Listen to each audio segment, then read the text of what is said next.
नमस्कार मैत्रिणींनो, आज आपण करूया दुधी आणि चणा डाळीची भाजी।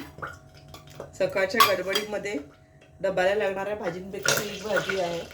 इथे मी कुकरमध्ये तेल गरम करून घेतलेलं आहे। त्यात राई आणि जिरं घालून घेते। ते तळतळलं की मी कांदा घालणार आहे। कांदा परतून त्याच्यामध्ये मी थोडंसं आलं लसूण चिरून तेही घालून घेते। थोडा कढीपत्ताही घातलाय मी। कांदा चांगला लाल झाला की आपण भाजी घालणार आहोत। कांदा लाल झाला आहे, मी हळद आणि लाल मसाला घालतीये। त्याच्यातच लगेच आपण चण्याची डाळ, ही चण्याची डाळ मी अर्धी वाटी चण्याची डाळ रात्रभर भिजवून ठेवलेली, कारण मला सकाळी डब्बा करायचा होता म्हणून ती घालतीये। आणि त्याच्यामध्येच आपण लगेच दुधी घालून घेणार आहोत।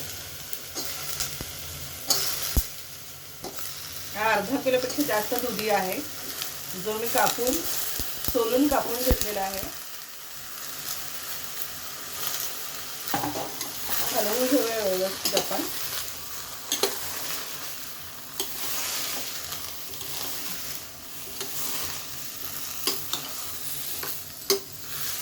व्यवस्थित हलवून घेऊया। आणि कुकरमध्ये करतोय म्हणून आपण एक अगदी पाव वाटी पाणी याच्यात घालूया, नाहीतर पाण्याची गरज नाही पडत कढईत जर केलं तर। सकाळची वेळ आहे, डब्यासाठी करायचं म्हणून कुकरमध्ये करते। अर्धी वाटी पाव वाटी पाणी घातलंय आणि मीठ आणि एक छोटासा गुळ, म्हणजे अगदी एक छोट्या बोराएवढा गुळ घातला इथे मी। आणि कोथिंबीर घालून ही भाजी आपण एक शिट्टी काढून घेऊ। एक शिट्टी पुरेशी आहे। 5 ते 7 मिनिटांमध्ये शिट्टी येईल। गॅस मी मीडियम ठेवणार आहे, मीडियम टू फास्ट।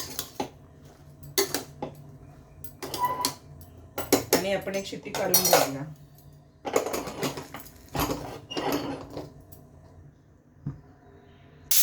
कुकरची शिट्टी झालेली आहे, आपण गॅस बंद करून घेऊया। आणि कुकर जरा गार झाला की आपण उघडून बघूया। कुकर उघडून मी डाळ चेक करून बघितली आहे। डाळ छान शिजली आहे, त्याच्यामुळे आता आपली भाजी शिजून तर झालेली आहे। तर त्याच्यामध्ये मी इथे हा खोबरं आणि जिरं याचा मसाला, म्हणजे 1 वाटी खोबरं पूर्ण भाजून घेतलेलं आहे गॅसवरती, आणि 4 चमचे जिरं ते मिक्सरला लावून घेतलेले। त्याचे 2 चमचे मी हा मसाला घालते इकडे। हा जो मसाला आहे हा मी तयार करूनच ठेवते भाज्यांमध्ये घालायला वगैरे। जेव्हा आपल्याला कांदा लसूण शिवाय भाजी करायची असेल किंवा अशा काही ठराविक भाज्यांसाठी हा मसाला खरंच खूप टेस्टी लागतो। आणि ही उरलेली कोथिंबीर आपण इथे घालून पाणी थोडं आटवून घेऊया की आपली भाजी तयार आहे।